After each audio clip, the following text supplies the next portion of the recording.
Halo, Assalamualaikum teman-teman The Rat Vlog. Apa kabar? Doain siapa ada sehat keluarga ya. Gua hari ini kembali lagi berada di Glamour Auto Boutique. Dan kita akan membahas sebuah kendaraan yang spesial, yaitu GMC Yukon. Nah, kalau ngomongin GMC teman-teman, ini adalah salah satu produsen otomotif besar yang ada di Amerika. Di mana GMC ini dulunya itu bernama General Motor Truck Company, di mana spesialisasinya adalah membuat kendaraan seperti misalnya truk atau SUV. Nah, setelah itu teman-teman, akhirnya namanya dibikin lebih simpel, jadi kita bacanya GMC aja. Dan kalau kita ngomongin GMC emang mungkin di Indonesia agak kurang familiar ya, karena memang pertama tidak pernah resmi masuk di sini. Yang kedua, mungkin kita lebih banyak taunya itu adalah saudaranya, yaitu Chevrolet. Tapi kalau buat gue sendiri, gue punya pengalaman pribadi yang sangat mengingatkan gue ke GMC, yaitu waktu gue kecil.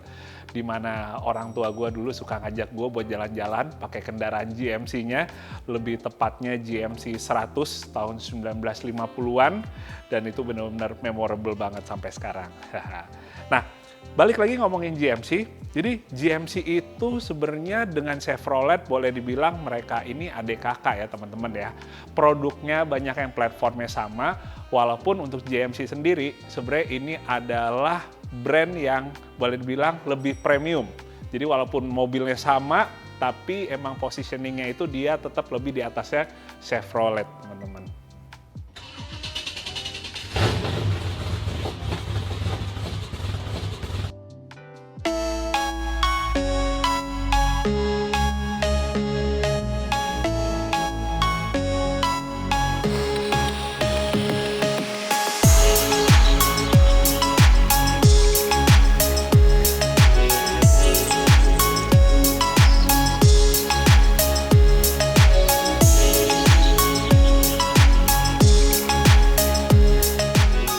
Jadi yang akan kita bahas hari ini teman-teman adalah GMC Yukon, di mana ini merupakan full size SUV dari GMC, dan dia juga punya kembaran atau saudaranya di Chevrolet, yaitu Chevrolet Tahoe. Tapi kalau teman-teman lihat, emang antara keduanya GMC Yukon lebih ke arah elegan ya, lebih terlihat mewah ketimbang di Chevrolet Tahoe yang mukanya terlihat lebih sporty. Nah, untuk di kedua model mobil ini teman-teman, sekarang itu udah masuk generasi kelima. Ini gua kasih lihat gambarnya untuk GMC Yukon dari generasi pertama sampai yang sekarang. Lumayan ya perbedaannya ya. Semakin kesini terasa semakin keren gitu bentukannya. Nah, kalau kita balik lagi ngomongin GMC Yukon dan Chevrolet Tahoe, di Amerika nih jadi salah satu full size SUV yang boleh dibilang paling laku. Jadi yang paling laku di Amerika Serikat pertama itu adalah Chevrolet Tahoe, yang kedua adalah GMC Yukon, dan yang ketiga adalah kompetitor mereka yaitu Ford Expedition. Ya, jadi kurang lebih seperti itu. Nah, kemudian kalau kita ngomong yang dibahas hari ini merupakan GMC Yukon yang varian tertinggi, yaitu Denali. Jadi sama kayak beberapa mobil ya, misalnya Jeep, untuk Jeep Wrangler varian tertingginya ada namanya Rubicon. Kalau varian tertinggi yang ada di GMC Yukon ini adalah Denali, di mana Denali itu adalah nama gunung yang ada di daerah Amerika bagian utara. Nah, kalau teman-teman lihat, ini kan ada dua nih GMC Yukon-nya. Ini sebenarnya walaupun dari depan terlihat sekilas, tapi sebenarnya ini adalah dua tipe bodi yang berbeda. Yang satu standar, yang satu lagi yang XL, jadi dia lebih panjang teman-teman. Kita akan coba lihat detail ya.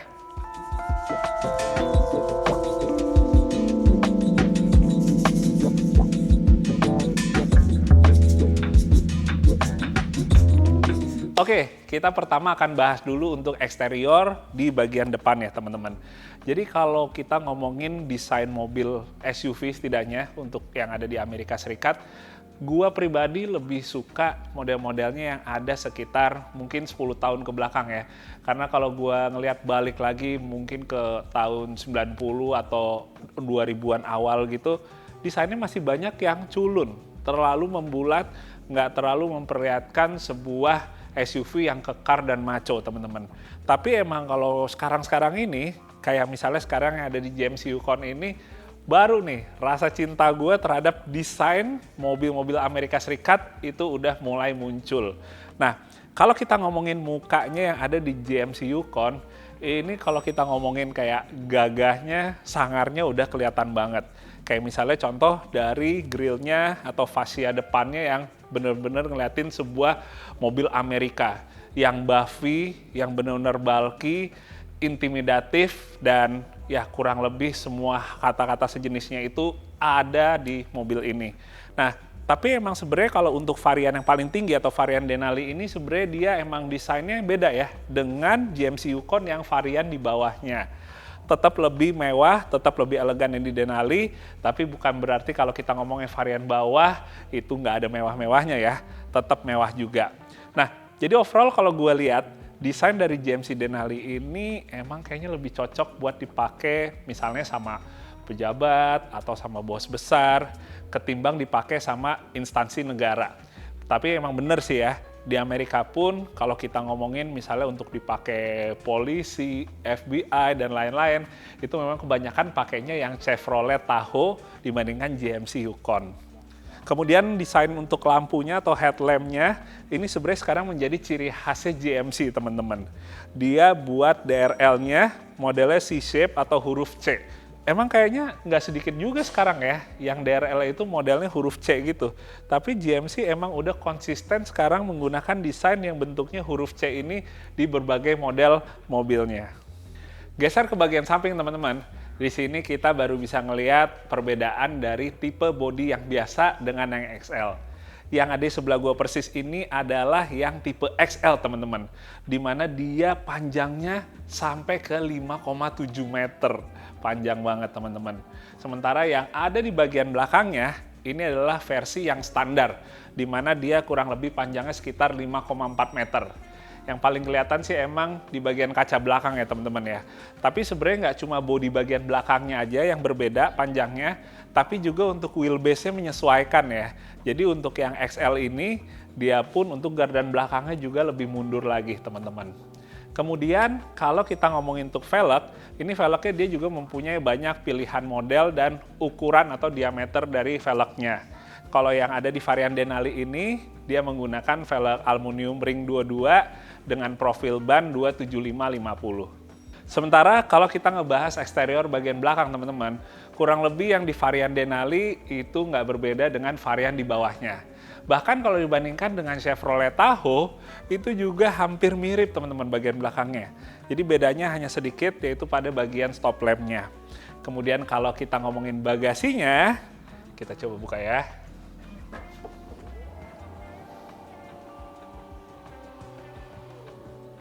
Iya, ternyata ruang bagasi ya teman-teman, luasnya itu ibarat kita melihat luas bagasi mobil yang hanya 2 baris kursinya, padahal ini 3 baris ya. Jadi walaupun dia 3 baris, tapi space-nya itu udah seperti mobil SUV yang 2 baris. Muat banyak. Next teman-teman, kita akan ngomongin bagian platform dan juga suspensi. Kalau kita ngomongin sasis ya teman-teman, kebanyakan SUV besar itu menggunakan leather frame. Ya, termasuk juga di GMC Yukon ini. Nah, sementara kalau kita ngomongin suspensinya, bagian depan kebanyakan SUV modern itu udah menggunakan sistem suspensi yang sama, yaitu independen, yang lebih tepatnya dia menggunakan double wishbone teman-teman. Sementara kalau bagian belakang, memang banyakan yang ada di Indonesia itu leather frame-nya tetap menggunakan gardan solid ya, atau gardan batang. Sementara yang ada di GMC Yukon, untuk gardan belakangnya dia udah menggunakan yang independen juga teman-teman. Sementara kalau buat shocknya, jadi di GMC Yukon ini sudah menggunakan AirSus ya, atau Air Suspension, di mana dia memiliki satu fitur yang berkaitan dengan performa, yang dinamakan Adaptive Air Ride Suspension. Jadi kalau kita ngomongin tingkat kekerasan dari suspensi dan juga ketinggian dari mobilnya ya, atau ketinggian suspensinya, itu dapat otomatis diatur bergantung dari berbagai macam faktor, kayak misalnya kecepatan dan lain-lainnya. Nah, tapi kalau kita ngomongin suspensi dan lain-lain ini kayaknya kalau nggak test drive kayaknya agak kurang afdol gitu ya. Ya, siapa tahu nanti kapan-kapan dapat kesempatan untuk kita nyoba sebuah GMC Yukon. Tapi kalau untuk sekarang ini, kita lanjut dulu ya, ngebahas bagian interior. Nah, ini pas pintunya dibuka teman-teman, bagian bawahnya footstep-nya langsung nongol secara elektrik. Asik banget.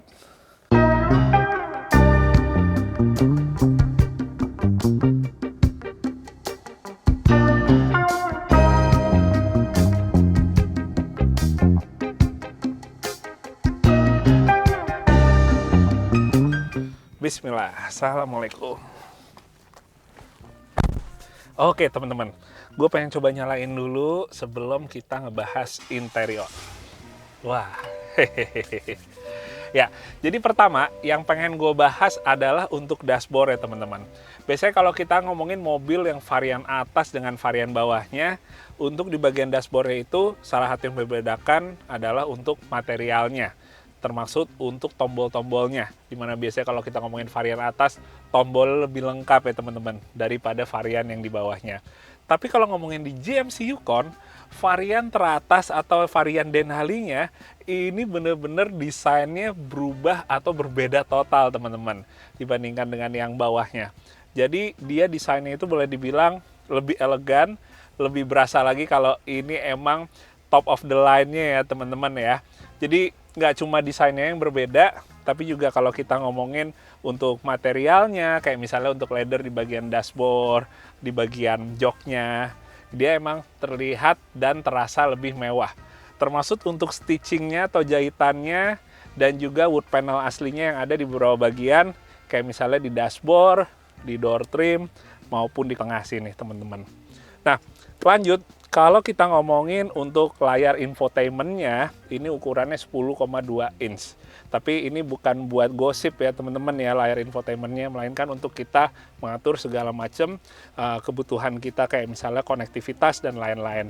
Sementara buat cluster instrumen yang ada di depan gua persis ini, dia menggunakan ukuran 12 inch dan pastinya udah full digital. Selain itu, di setir ini juga ada penghangatnya teman-teman, ada heaternya, termasuk juga untuk di bangku. Tapi nggak cuma bangku di depan aja, karena untuk bangku yang bagian belakang sama dia juga terdapat heater atau pemanasnya teman-teman. Nah, di bagian yang tengah sini ini untuk kita mengatur segala macam kebutuhan kita akan AC dan juga pemanas.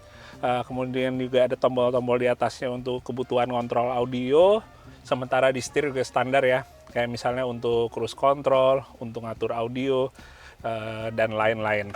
Sementara di bagian kanan sini teman-teman, ini ada switch untuk kita pilih penggerak 4x4-nya, baik 2H, 4H, dan 4L, dan juga driving mode untuk kita ngubah ya di mobil ini, kayak misalnya mau yang untuk tow, ada yang off-road, ada yang sport, dan juga ada yang normalnya. Kemudian yang unik teman-teman, kalau kita ngomongin untuk transmission selectornya nih, dia bentuknya tombol di sini. Jadi ini dari mulai yang P-nya pencet, kalau untuk yang R-nya ini ditarik, N-nya dipencet, D-nya ditarik gitu. Unik banget sih ya modelnya ya, dan posisinya juga enak banget gitu. Nggak kejauhan, walaupun pastinya butuh sedikit penyesuaian aja atau adaptasi buat ngebiasainnya. Kemudian teman-teman, yang gue suka ini untuk kameranya dia terdapat 13 buah. Jadi kalau kita ngomongin untuk angle yang ke bagian depan, ke bagian belakang, dari mulai yang standar kita temuin di banyak mobil, sampai ke angle-angle yang mungkin lebih spesifik dan jarang ada ya di sebuah mobil, itu semua tersedia di sini. Enak banget teman-teman, dan gambarnya tajam banget. Nah, kemudian teman-teman, sebenarnya kalau kita ngomongin untuk fitur lain kayak misalnya fitur safety baik yang pasif maupun aktif, atau bagian-bagian lain yang mungkin sekarang udah menjadi kelengkapan yang emang ada di mobil modern, itu nggak akan gue bahas lebih lanjut lagi. Gue pengen lebih ke arah ngasih tauin teman-teman gimana rasanya duduk di sini ya. Baik mulai di yang bagian baris depan, baris tengah, dan juga baris yang belakang atau baris ketiga. Overall sih sebenarnya kalau gue compare teman-teman dengan beberapa full size SUV lain, sebenarnya nggak terlalu ada kerasa bedanya ya. Jadi antara gue duduk misalnya sekarang di GMC Yukon, atau misalnya di mobil-mobil lain yang satu kelas ya, full size SUV, atau kayak di full size truck atau pickup gitu kan juga kurang lebih sama teman-teman. Entah itu di Ram 1500, di Ford F150 Raptor, atau yang lain-lain ya, kurang lebih feel atau rasa dari duduknya ini 11-12, nggak terlalu kerasa berbeda banget. Pada intinya sama-sama spacious ya, sama-sama lega, sama-sama commanding, dan sama-sama terasa kayak kita naik mobil yang cukup mengintimidatif dari luar ya. Karena ukurannya yang besar dan juga bentuknya yang bulky, kotak banget gitu teman-teman. Geser ke kursi baris kedua teman-teman. Di sini baru berasa bedanya yang jarang kita temuin di kebanyakan SUV yang ada di Indonesia ya teman-teman ya. Ya balik lagi, soalnya kalau kita ngomongin full size SUV, paling di Indonesia yang dijual resmi misalnya Land Cruiser terbaru atau Land Cruiser 300. Tapi kalau kita bandingin sama Land Cruiser 300, menurut gua ini tetap jatuhnya untuk ruangan kita kayak misalnya legroomnya, terus juga headroomnya, ini tetap lebih besar dan overall duduknya juga lebih enak. Salah satu yang bikin enaknya adalah untuk di bagian kakinya, terutama bagian pahanya, ini menurut gue lebih tertopang dengan sempurna ya. Jadi overallnya itu enak gitu, nggak berasa pegel gara-gara pahanya ngegantung teman-teman. Nah, tapi kalau kita ngomongin antara ini yang versi XL dengan versi sebelahnya yang standar bukan XL, ini sampai baris keduanya tetap duduknya kurang lebih sama teman-teman. Jadi bukan karena ini XL makanya dia luas banget, tapi yang di sebelah situ yang nggak XL kurang lebih juga sama ya. Kita ngomongin headroom dan juga legroomnya. Jadi di sini kita emang bisa ngerasain banget yang namanya sebuah full size SUV Amerika begitu kita duduk di jok-jok belakangnya teman-teman. Oke, kita coba yang di baris ketiga. Ternyata untuk baris ketiga ya teman-teman, ini benar-benar di luar dugaan gue ya. Kurang lebih duduknya masih seperti kayak kita di baris kedua. Kalau kita ngomongin buat legroomnya, ini hitungannya juga masih space-nya lumayan. Padahal ini sekarang posisi yang baris keduanya lagi lumayan gue senderin teman-teman. Jadi buat kayak teman-teman yang mungkin tingginya kayak gue sekitaran 178 cm, ya ini hitungannya sih emang masih layak banget ya untuk ikutan duduk di baris ketiga. Nggak cuma legroomnya aja, tapi juga headroomnya masih spacious banget teman-teman. Cuma yang kurangnya adalah kalau begitu kita di baris ketiga, emang si pahanya sekarang lebih ngambang ya teman-teman ya, lebih nggak tertopang. Tapi sisaan yang lainnya sih overall sih kayak ya gue kayaknya luar kota duduk di baris ketiga juga masih oke-oke aja teman-teman. Masih apa ya istilahnya betah lah pasti diajak jalan panjang duduk di baris ketiga. Hehehe.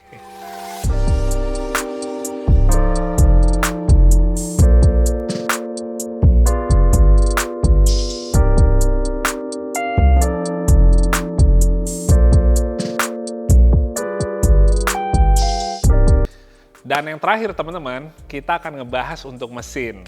Dan kalau kita ngomongin mesin, kayaknya udah pada bisa nebak semua ya. Kalau mesinnya itu menggunakan mesin berkonfigurasi V8 atau V8. Nah, ngomongin mesin V8 teman-teman, yang ada di GMC Yukon ini sebenarnya dia menggunakan mesin Chevrolet. Karena balik lagi sama-sama dibuat oleh General Motors. Tapi kalau kita ngomongin mesin Chevy, sebenarnya itu dia nggak cuma spesial yang ada di generasi sekarang-sekarang ini teman-teman. Karena mesin Chevrolet dari dulu itu menjadi salah satu mesin V8 yang paling populer di seluruh dunia, termasuk di Indonesia. Jadi dari puluhan tahun yang lalu boleh dibilang teknologinya itu udah sangat bisa diandelin untuk sekian puluhan tahun ke depan, sampai-sampai sekarang pun masih banyak yang mengidolakan atau mengandalkan mesin V8 yang udah ada dari tahun misalnya 1960-an atau 1970-an, karena sampai sekarang masih tetap reliable teman-teman. Nah, Chevrolet ini boleh dibilang mesin V8-nya itu nggak cuma mudah untuk dimodifikasi, tapi juga untuk perawatannya, untuk hitungan V8 ya, juga tergolong mudah teman-teman. Nah, kalau yang ada di GMC Yukon, ini udah generasi yang kelima teman-teman. Generasi yang terakhir dengan kode yaitu L87. Dengan cc kurang lebih sekitaran 6.200 cc atau 6,2 liter. Tenaganya sekitaran 420 HP dengan torsinya sekitaran 624 Nm. Nah, gue mau mundur sedikit teman-teman ngomongin mesin V8 Chevy ini. Jadi mesin V8 Chevy nggak cuma di luar negeri, tapi di Indonesia pun juga sangat favorit. Mau mereka yang suka mainan mobil-mobil muscle car atau mainan off-road, mesin V8-nya ini jadi primadona banget. Termasuk gue juga punya pengalaman sendiri teman-teman, yaitu menggunakan mesin ini untuk kejuaraan speed off-road, tepatnya di mobil Super Wolf ya. Mesinnya adalah generasi yang persis sebelum ini, yaitu generasi keempat dengan kode LS3. Wah, rasanya emang benar-benar nikmat ya.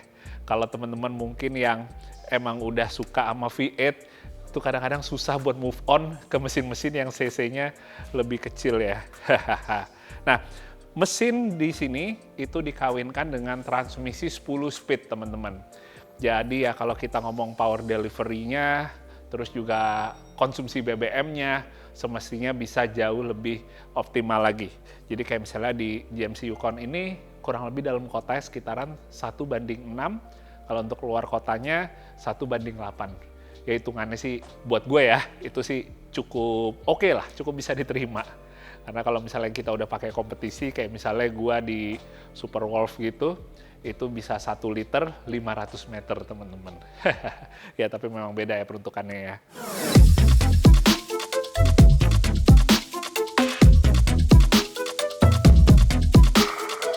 Oke teman-teman, mungkin sekian dulu untuk video review kali ini.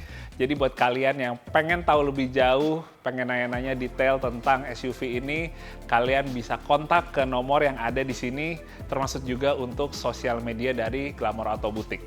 Silahkan cek di sana untuk koleksi lengkapnya. Ya, oke teman-teman, gue pengen ngucapin terima kasih banyak yang udah support ke channel Joji Logi sejauh ini.